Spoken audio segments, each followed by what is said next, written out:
सम्राट ने अपनी पसंदीदा रानी चुनने के लिए एक अनोखा तरीका अपनाया।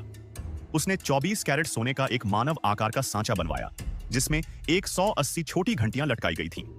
नियम यह था कि जो भी प्रतिभागी इस सांचे से गुजरे और घंटियों की आवाज आए, वह तुरंत प्रतियोगिता से बाहर कर दिया जाएगा। इस चुनौती को पार करने के लिए तीनों प्रतिभागियों ने अपने शरीर से गैर जरूरी वस्तुएं हटा दी।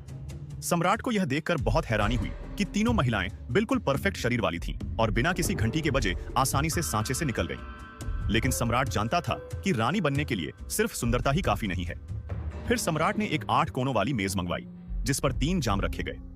उनमें 26 साल पुरानी लाल शराब भरी गई। तीनों महिलाएं हैरान रह गईं। तभी सम्राट ने बताया कि इन तीनों जाम में से एक में जहर है, जिसे छूते ही मौत निश्चित है। फिर सम्राट ने 3 कैदियों को लाया जो इस योजना से अनजान थे। जैसे ही तीनों ने शराब पी, एक तुरंत ही तड़प कर मर गया। यह देख तीनों महिलाएं डर गईं।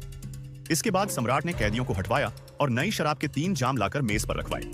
प्रतियोगिता की निष्पक्षता के लिए तीनों महिलाओं की आंखों पर पट्टी बांधी गई और जाम की स्थिति बदल दी गई। जब पट्टियां हटाई गईं, तो एक महिला ने तुरंत प्रतियोगिता छोड़ने का निर्णय लिया, क्योंकि उसके लिए जान की सुरक्षा सबसे जरूरी थी। सम्राट ने उसकी बात मान ली और बाकी 2 को भी विकल्प दिया, लेकिन वे पीछे हटने को तैयार नहीं थी। मिस्र की राजकुमारी ने बिना झिझक पहला जाम उठाकर पी लिया और वह सुरक्षित रही। कायरो की राजकुमारी घबरा गई और 2 बचे हुए जामों में से किसी एक को चुनने में हिचकने लगी। आखिरकार डर के मारे उसने जाम वापस रख दिया। तभी मिस्र की राजकुमारी ने वह दूसरा जाम उठाया और पी लिया। फिर तीसरा जाम भी पी गई। सभी को लगा वह पागल हो गई है, लेकिन आश्चर्यजनक रूप से वह बिल्कुल सुरक्षित रही।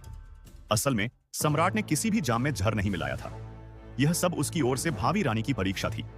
मिस्र की राजकुमारी ने अपनी अपूर्व सुंदरता और अद्भुत साहस के बल पर रानी का ताज जीत लिया।